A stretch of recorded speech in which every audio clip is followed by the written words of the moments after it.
del Barça en cas que arribéssim a la final del Bernabéu. Alfredo, ha marcat Robben, no sé si Robben o Müller, perquè li ha donat, no sé, amb el cap d'una manera estranya, però finalment...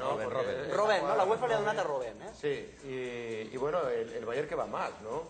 Se ha sobrepuesto la expulsión de Ribéry, una tontería del francés, otra tontería de Toulalan, que ha provocado quedarse en inferioridad cuando lo tenía controlado el Olympique de Lyon, y yo creo que eso le ha dado alas al Bayern de Múnich y a Van Gaal, que ha trastocado muy bien a su equipo, ha movido las piezas lo suficientemente, ha sacrificado a algunos jugadores y al final jo crec que ha merecido la victòria. No sé si penseu igual que jo crec que hi ha un factor que és molt important per guanyar unes Champions i és la sort.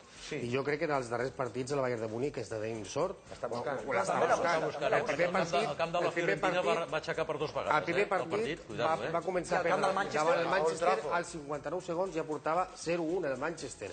I el Trafford gairebé els primers 30 minuts deies, bueno, és que això serà la golejada del segle. Va venir l'expulsió del lateral dret, aquell, el brasiler del Manchester, però sí que és veritat que jo crec que el Bayern, Rafael, sí, un chaval joven, que creo que es el primer año que está jugando en el Manchester, però sí que és veritat que se sap sobreposar les adversitats. Ha aixecat dos eliminatòries amb la Fiore i després que no és un mal equip. No, home, no, i davant té. No, però jo crec que és millor que l'Olympique de Lyon. El Bayern, mejor que el Olympique, sí. Yo digo que el Bayern no es un mal equipo. No, ni mucho. Es un buen equipo. Recordad que este Bayern, el Barça le metió 4-0 el año pasado. Y con Van Gaal ha ido creciendo poco a poco. Bueno, pero ha ido creciendo poco a poco. No jugaba Ribéry al principio. Ha descubierto a Müller, a Olic, a un par de jugadores. Hoy ha colocado a Schweinsteiger más adelantado. Y le ha convertido en un equipo muy competitivo. Sí, sin duda. Però en qualsevol cas, escolta, no fotem. Una final al Bernabéu contra el Bayern de Múnich, que hem vist avui, un equip més que assequible, o contra l'Olympique de Lyon, és una oportunitat irrepetible. Hem d'anar a per totes, perquè no és un Manchester, no és un Chelsea, és una final pel Barça fàcil, si arriba el Barça o si arriba l'Inter. Jo estic convençut que qui guanyi dimecres entre el Barça i l'Inter és campió d'Europa. Gairebé segur. És campió d'Europa.